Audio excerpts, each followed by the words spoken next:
할렐루야.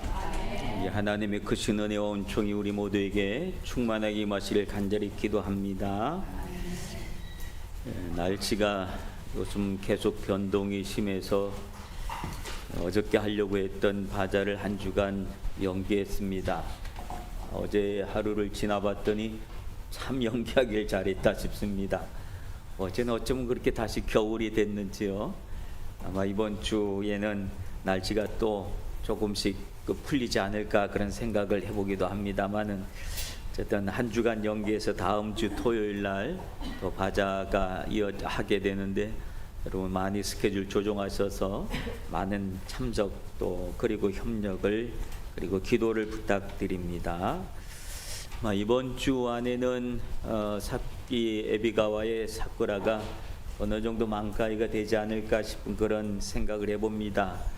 오늘도 보니까 사람들이 많이 통행이 많고 이번 주 다음 주 계속해서 교회 앞에는 사람들로 북적될 것 같습니다. 그들에게 우리 교회가 분명히 눈에 띄는 곳이기 때문에 어떤 복음의 좋은 기회가 됐으면 좋겠다 싶은 그런 생각을 해봅니다. 오늘은 사순절 네 번째 주일입니다. 오늘 본문에 있는 말씀은 예수님께서 입만 무성했던 무화과 나무를 저주하는 그런 모습이 나옵니다. 열매 없음을 보고 저주하는 그런 말씀이 배경이 되어지고, 그렇게 많던 무화과 나무, 무성한 무화과 나무였는데 주님께서 하셨던 그 말씀 한마디, 즉 이제부터 영원토록 사람이 내게서 열매를 따먹지 못하리라 라고 하는 이 말씀 한마디에 그 다음날 제자들이 그 무화과 나무를 봤더니 바싹 말라 죽었더라 라고 하는 것을 봅니다. 그 모습을 보고 예수님이 제자들이 놀라가지고 예수님께 물어봅니다. 예수님 보세요 보세요, 어저께 예수님이 저주하신 저 무화과 나무가 바싹 말라 죽었습니다. 이렇게 이야기를 하니까 그 다음에 하신 말씀이 오늘 읽은 본문의 말씀의 내용입니다. 예수님이 제자들의 이 말, 예수님 보세요, 어저께 말씀하신 그 무화과 나무가, 그 저주하신 무화과 나무가 바싹 말랐습니다 라는 이 말을 듣고 예수님이 하신 말씀이 무엇이었습니까? 하나님을 믿으라 라고 하는 말씀이었습니다. 하나님을 믿으라.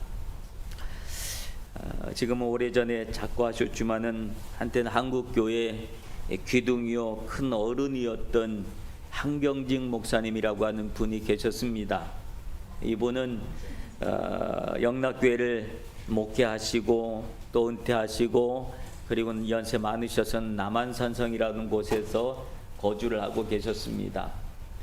저도 영락교회에서 어릴 때 신앙생활을 했기 때문에 그분의 말씀을 가끔 들으면서 성장했던, 자랐던 저 자신의 모습입니다. 이분은 남한산성에 계실 때 많은 교계 중진 목사님들이 그 목사님을 자주 찾아갔습니다. 찾아갔을 때 한 이야기가 있습니다. 목사님, 이제 저기 후배들이 여기 이렇게 잔뜩 있는데 후배들한테 한 말씀 해주시지요. 그랬더니 그 목사님이 그 중교계 중진 목사님들인데 그들을 이렇게 보시면서 하시는 말씀이 무슨 말씀을 하셨는가 하면, 목사님들 예수 잘 믿으세요, 그 말씀을 하셨다는 것. 이분들은 예수님을 잘 믿고 잘 믿을 뿐만 아니라 소명을 받았고 열심히 소명대로 사역을 해오셨고 교계의 중진 어른들이 된 그런 분들인데, 그분들을 향해서 예수님이 한경직 목사님이 하신 말씀은 목사님들 예수 잘 믿으세요, 이 말씀이었다. 여러분, 이 말씀은 오늘 우리에게도 많은 이야기를 시사해 줍니다. 결국 어떤 일들이 잘 안 되고 어렵게 되어지고 문제가 꼬이고 많은 문제가 일어나고 그러는 것은 우리가 예수를 잘 믿지 못했기 때문에 생겨난 많은 문제라는 사실을 우리는 잘 알고 있습니다. 내가 예수를 잘 믿어야 되는데 내가 잘 못 믿었어. 내가 예수를 잘 못 믿었어. 그 일 때문에 내가 지금 이런 일을 당했어 라고 고백하는 분들이 참 많이 있는 것을 압니다. 오늘 예수님은 이제 예수님을 잘 믿고 따르는 그 제자들에게 하시는 말씀이 하나님을 믿어라, 이 말씀을 하십니다. 이 말씀은 오늘 우리에게 무엇을 말씀하고 계시는 것일까요? 그리고 하나님을 잘 믿는다는 것은 무엇을 말하는 것일까요? 하나님을 잘 믿으면 사람들이 마음이 착하고 선해져서 좋은 일을 많이 하게 되니까 세상이 아름답게 된다, 그런 말씀일까요? 지금 이 말씀을 듣는 제자들은 예수님의 제자들이기도 하고 유대인들이기도 합니다. 그 말은, 유대인이라고 하는 말은 그들은 태어나면서부터 하나님을 믿으면서 살아왔던 사람들입니다. 평생을 하나님을 잘 믿고 살아왔던 사람들인데 그에게 예수님이 하시는 말씀은 하나님을 믿어라 라는 이 말씀을 하셨다라고 하는 사실입니다.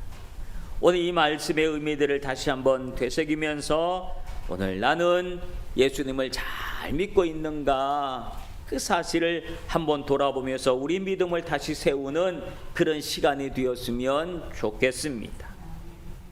여러분, 하나님을 믿는다는 것에 대해서 예수님께서 첫 번째 하신 말씀은 뭐냐면, 누구든지 이 산더러 들리어 바다에 던지라 하면 그 말하는 것이 이루어질 줄 믿고 마음에 의심하지 않으면 그대로 될 것이다 라고 하는 말씀을 하십니다. 즉 의심하지 않는 믿음이 하나님을 잘 믿는 것이다 라고 하는 것.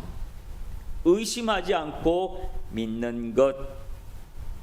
근데 의심하지 않을 수 있는 그 믿음의 내용이 무엇이냐라고 하는 것이 중요합니다.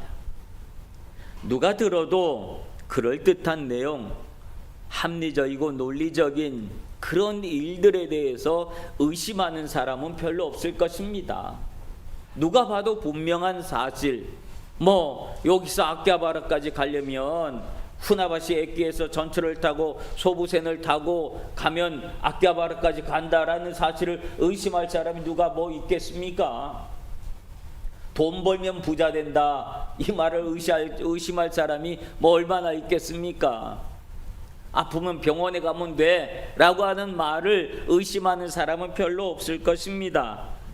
그러한 내용을 믿으라라고 하는 내용이 아니지요. 오늘 예수님이 의심하지 말라라고 하는 내용은 전혀 다른 차원, 우리가 미처 생각지도 못한 이야기들에 대한 의심입니다. 근데 예수님이 말씀하신 그 예를 들어서 말씀하신 내용을 보면 어떻게 보면 황당한 내용입니다. 전혀 이루어질 수 없을 것 같은 내용입니다. 그저 그런 이야기를 나오면 헛웃음이나 치고 아이고 어떻게 그런 일이, 그러한 내용을 놓고 예수님이 말씀을 하시는 거예요. 어떤 얘기입니까? 산을 들어서 저 바다에 던져져라, 이 말을 하면 산이 던져져서 바다에 빠진다라고 하는 내용이에요. 여러분, 이 얘기를 누가 생각을 했겠습니까? 이런 예를 누가 상상해나 했겠습니까? 근데 예수님이 이 말씀을 하시는 거예요. 산을 들어서 명해도, 산을 향해서 명해도 야, 이 산아 바다에 빠지라, 그럼 산이 바다에 빠진다는 거예요. 의심하지 않고 믿으면 그대로 이루어진다라고 하는 사실이에요. 근데 이게 무슨 얘기일까요? 도대체 왜 예수님은 이러한 예를 들어서 말씀을 해주셨을까요? 이 말씀은 우리에게 심각한 믿음의 도전을 주는 말씀이기도 합니다. 이 말씀대로 한다면 세상에 의심하지 않고 믿으면 못할 일이 없다라고 하는 그런 사실이잖아요. 만약에 모든 사람이 같은 그런 생각을 하고 있다고 한다면 이 세상은 어떻게 될까요? 이 세상은 혼돈에 빠질 겁니다. 두 나라가 전쟁을 합니다. 근데 두 나라가 다 예수 잘 믿는 나라예요. 다 기도하고 시작한 전쟁입니다. 다 하나님, 이 전쟁에서 우리가 이기게 하여 주옵소서, 반드시 우리가 이길 줄로 믿습니다. 그렇게 기도하고 한 전쟁입니다. 두 나라가 같이 똑같이. 그러면 어떤 일이 일어날까요? 하나님은 의심하지 않고 믿으면 그대로 이루어진다고 하는데 어느 나라가 승리하게 되는 걸까요? 오늘 본문의 내용은 그러한 허황된 내용에 대한 이야기가 아닙니다. 오늘 본문에서 말하고 있는 믿음은 그러한 믿음이 아닙니다. 즉 하나님을 믿으라라고 하는 것은 바른 믿음을 가지라라고 하는 말씀입니다. 바른 믿음을 가지면 산을 움직일 수 있는 역사가 나타날 것이다라고 하는 거예요. 여기서 말하는 산의 의미는 무엇일까요? 커다란 문제가 산입니다. 커다란 문제가 산입니다. 갈수록 태산이란 말이 있잖아요. 산 넘어 또 산이라는 문제가 있잖아요. 그런 산입니다. 우리 인생에는 갈수록 태산 같은 문제들이 얼마나 많이 있는지 몰라요. 하나 끝나고 나면 이제 다 끝났나 보다 그러면 또 하나가 더 있는 거예요. 갈수록 태산이다. 갈수록 태산이다. 여러분, 무엇이 갈수록 태산일 것 같습니까? 많은 인생의 문제도 갈수록 태산일 수도 있지만 갈수록 태산인 것은 내 자신의 문제입니다. 뭐냐면 내 안에서 점점 쌓이고 있는 죄악의 산이 얼마나 커지는지 몰라요. 욕망의 산이 얼마나 커지는지 몰라요. 죄악과 욕망의 산이 태산처럼 커질 때가 얼마나 많이 있는지 몰라요. 주체할 수 없는 그런 욕망 속에 사로잡힐 때가 얼마나 많은지 몰라요. 그것 때문에 사람들이 다 넘어지고 쓰러지는 거예요. 그것 때문에 비난받는 거예요. 그런 태산 같은 문제들이 오늘 우리에게 있는데 이 문제를 어찌할꼬, 이 태산 같은 문제를 어떻게 할꼬, 내 안에 주체할 수 없는 이 욕망의 산덩어리, 이 욕망 덩어리를 어떻게 할꼬. 그럴 때에 오늘 우리는 그 앞에서 불신앙을 갖습니다. 이건 아무도 해결하지 못할 문제야. 하나님도 이 문제는 해결하지 못할 거야. 그러면서 자기 자신의 삶을 스스로 저주하는 사람들이 얼마나 많이 있는지 몰라요. 태산 같은 문제 앞에서, 죄악의 문제 앞에서 해결하지 못해서 스스로를 저주하는 사람들이 있습니다. 그러므로 이 태산 같은 문제는 불신앙의 크기입니다. 하나님을 믿지 못하는 불신앙의 크기가 얼마나 큰지 몰라요. 근데 의심하지 않고 믿으면 이 불신앙의 태산 같은 이 산도 평지가 되는 줄로 믿습니다. 산에 던져져서 예수님이 태산 같은 문제도 십자가에서 모든 문제를 다 해결하여 주심으로 오늘 우리의 모든 죄악이 사해지고 평지가 되어지는 놀라운 역사가 일어날 것이라는 사실을 의심하지 않고 믿으면 그대로 되리라. 우리가 그러고 나면 그 컸던 문제들이 오늘 우리 안에서 펑 뚫리듯이 사라지는, 태산 같은 문제가 우리의 앞길을 막아가지고 앞이 보이지 않았는데 평지가 되어져서 앞이 보이는 거예요. 미래가 보이는 거예요. 나의 삶이 보이는 거예요. 의심하지 않고 믿으시기를 바랍니다. 아멘. 그러면 주님께서 그 태산도 없애주는 줄로 믿습니다. 아멘.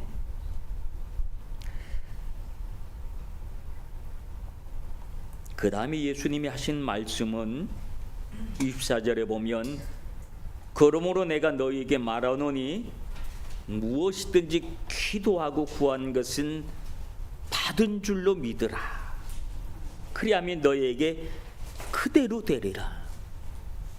하나님을 믿는 두 번째 이야기는 의심하지 않는 것과 그 다음에는 뭐냐 하면 받은 줄로 믿으라 라고 하는 말씀이 오늘 우리에게 주는 메시지들이 있습니다. 기도했으면 받은 줄로 믿으라. 기도 안 했으면 뭐 없는 거지요. 그러나 기도했다고 한다면 받은 줄로 믿어라. 이루어진 줄로 믿어라. 여러분, 우리의 죄악이 용서받은 줄로 믿으시기를 바랍니다. 아무리 예수님께서 십자가에서 우리의 모든 죄악을 대신 담당하고 죽으셨다 해도 우리가 그 사실을 믿지 않으면 그건 나의 문제가 아닙니다. 예수님이 아무리 십자가에서 구원을 완성시켜 놓으셨다 해도 그 사실을 믿고 나의 것으로 받아들이지 않으면 그 구원은 나의 구원이 아닙니다. 나는 여전히 죄악 속에서 있는 겁니다. 여전히 태산 밑에 깔려서 있는 겁니다.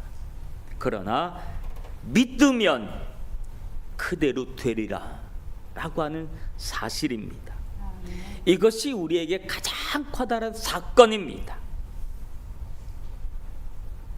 오늘 우리에게 가장 큰 선물이요, 가장 큰 은혜요, 가장 큰 축복이 내 죄가 사함을 얻고 내가 구원받아 하나님의 자녀 되었다는 사실인 줄로 믿으시기를 바랍니다. 우리가 이 사실을 믿고 받아들이면 로마서 8장 32절에 이렇게 말씀하고 있습니다. 자기 아들을 아끼지 아니하시고 우리 모든 사람을 위하여 내어주신 이가 어찌 그 아들과 함께 모든 것을 우리에게 주시지 않겠느냐. 우리를 구원하기 위해서 당신의 아들을 내어주신 이가 뭐를 안 주겠느냐라고 하는 말씀입니다. 마태복음 7장 11절에 보면 너희가 악한 자라도 좋은 것으로 자식에게 줄 줄 알거든 하물며 하늘에 계신 너희 아버지께서 구하는 자에게 좋은 것을 주시지 않겠느냐. 여러분, 무슨 말씀인가요? 우리 나의 죄를 용서하기 위해 당신의 아들을 내어주시니가 무엇을 아끼겠느냐 라고 하는 말씀입니다. 즉 무엇이든지 다 줄 테니까 걱정하지 말아라. 나만 믿고 하고 싶은 거 다 해라. 내가 너를 구원해 줄게. 내가 너를 서포트해 줄게. 내가 너의 배경이 되어 줄게. 너는 하나님의 자녀로, 하나님의 아들로, 하나님의 딸로 하고 싶은 거 있으면 다 해봐라. 자신감을 가져라. 내가 다 이루어 줄게. 걱정하지 마. 오늘 이 사실을 믿고 받아들이라고 하는 사실입니다. 그러므로 받은 줄로 믿는 믿음, 기도했으면 받은 줄로 믿는 믿음, 즉 이 말은 확신을 가지라고 하는 말입니다. 기도했으면 이거 하나님 진짜 허락해 줄까 안 해줄까 고민하고 의심하고 또 생각하고 또 생각하지 말고 기도했으면 확신을 가지라고 하는 말입니다. 그런 확신이 우리를 자신감 있게 세상을 살아갈 수 있도록 해주는 줄로 믿습니다. 하나님이 내 아버지라고 하는 확신, 내 아버지는 나를 위하여 나에게 모든 것을 다 해주신다는 확신, 이런 확신이 여러분의 삶을 활기차게 만들어주고 기름지게 만들어주실 줄로 믿습니다. 그런 말씀을 가지고 확신을 가지고 세상을 향하여 담대하게 살아가라 라고 주님은 말씀하십니다. 그러면 하나님은 왜 우리에게 이렇게까지 해주시는 걸까요? 하나님 왜 우리에게 그렇게까지 해주시는 걸까요? 이유는 무엇일까요? 한 가지입니다. 하나님이 우리를 나를 사랑하시기 때문입니다. 하나님이 나를 사랑하시기 때문에 그렇게까지 해주시는 겁니다. 그러면 하나님 왜 나를 사랑할까? 라고 한 또 다른 질문을 해봅니다. 왜 나를 그렇게까지 사랑하실까? 내가 뭐가 있다고, 내가 하나님 앞에 뭘 했다고 나를 그렇게까지 사랑하실까? 라고 하는 또 질문이에요. 그 이유에 대해서 여러분은 어떤 대답을 할 수 있을까요? 대답은 없습니다. 왜 하나님이 왜 나를 그렇게 사랑하셨습니까? 왜 나를 선택하셨습니까? 왜 나를 구원하셨습니까? 왜 나를 용서해 주셨습니까? 왜 나에게 이렇게 은혜를 주시고 축복을 주셨습니까? 왜 하필이면 납니까? 라는 질문을 할 수가 없어요. 왠 줄 아세요? 그건 하나님의 일방적인 선택이기 때문에 그래요.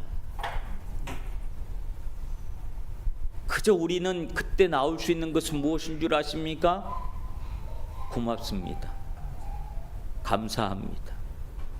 나 같은 일을 선택해 주셔서 감사합니다. 그 말밖에 없는 거예요. 왜 나를 선택해 주셨습니까?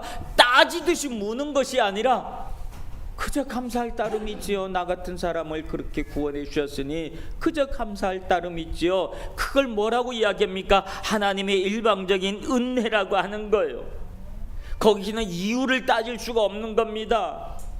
이유를 따지고 이유를 설명해 달라고, 왜 나를 구원하셨냐고 따지고 물을 수가 없는 겁니다. 그저 나를 선택해 주신 것이 감사하고 고맙고 행복하고 좋을 뿐이에요.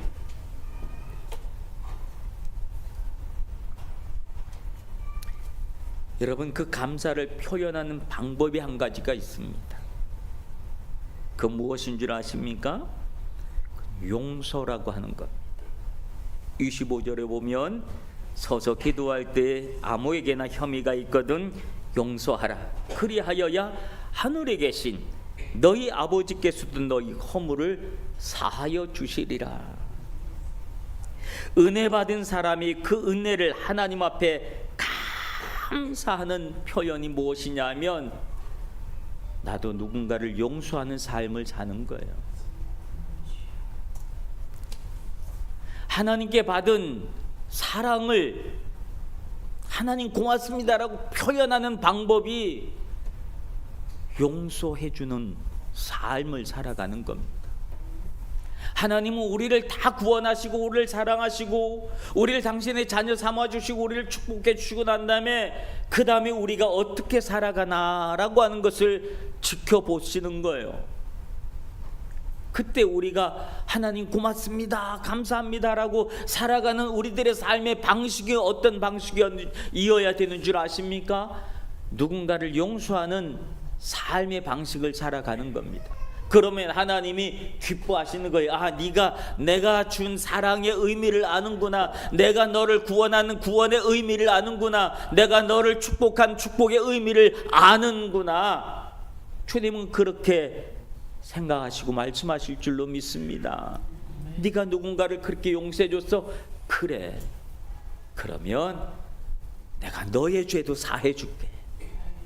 너의 잘못도 내가 사해줄게. 용서해줄게. 누군가를 용서하면 하나님께서 나의 죄를 용서하시고 사해 주신다는 사실이에요. 그런데 하나님의 그 사랑을 받고도 우리가 용서하는 자의 삶을 살지 않는다고 한다면 너는 나의 사랑을 받을 자격이 없구나.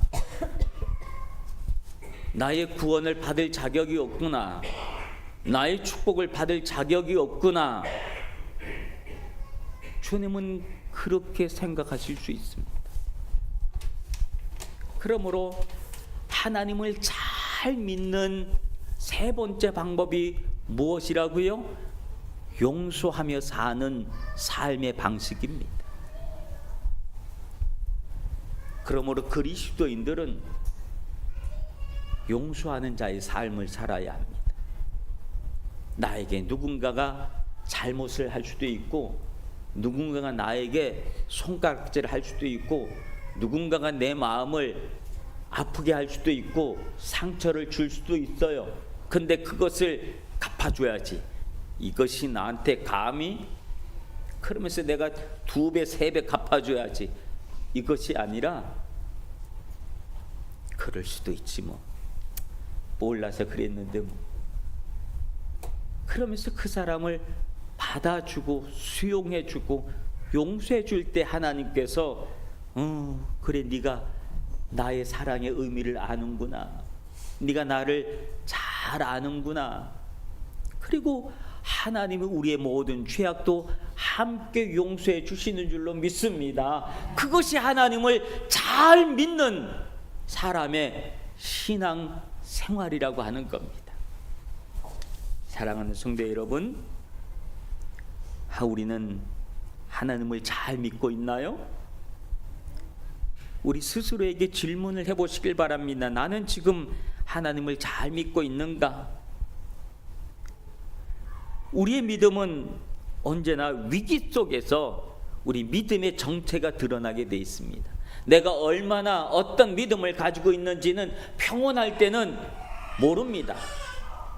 모든 것이 잘 이루어질 때는 내가 내 믿음이 얼마만한 믿음인지 알지 못합니다. 그런데 문제 앞에 직면하면 내가 이거밖에 안 되는 사람이었구나, 내 믿음이 요것밖에 없었구나 라고 하는 사실을 여지없이 드러나게 된다는 것.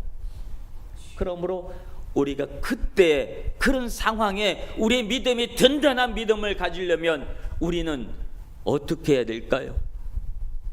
평온할 때, 아직 문제가 일어나지 않았을 때, 아직은 내 삶의 모든 것이 잘 되어갈 때, 그때 내가 신앙의 연습을 해야 되는 거예요.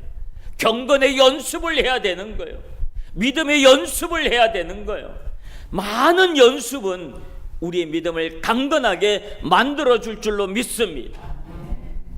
그때 우리가 하나님을 예배하는 것을 연습하고, 헌신하는 것을 연습하고, 물질도 연습하고, 기도도 연습하고, 말씀도 연습하고, 섬김도 연습하고, 많은 연습을 평온할 때 해두어야 되는 거예요. 그래야 그것이 나의 신앙의 실력이 되어지는 것이고, 그래서 문제 앞에, 환난 날에 내 믿음의 크기가 그때서야 드러나게 되는 겁니다. 평상시에 아무런 연습을 해놓지 않으면 내 믿음이 얼마나 초라한지 문제 앞에, 문제가 드러났을 때, 내가 이렇게 의심덩어리구나, 내가 이렇게 하나님을 기도하고도 계속 이거 진짜 이루어질까 말까 맨날 의심하고 있었던 그 모습이었구나. 조금만 누가 나한테 막 찌르기만 하면 나는 갚아줄 생각만 했지 용서해줄 생각은 하나도 하지 못했던 초라한 내 믿음이구나 라고 하는 사실을 깨닫게 되어지면 얼마나 슬프겠습니까? 아무 일로 일어나지 않는 평온한 이때에 신앙의 연습을 하시길 바랍니다. 믿음의 연습을 잔뜩 하시길 바랍니다. 그러면 우리 속사람이 날마다 강건해져서 하나님을 향한 굳건한 믿음의 모습을 우리가 갖추어서 주님께서 야, 이제 나와 함께 십자가 지고 가자 라고 말씀하시면 아멘. 그리고 자기 십자가를 짊어지고 나 주님 따라갑니다.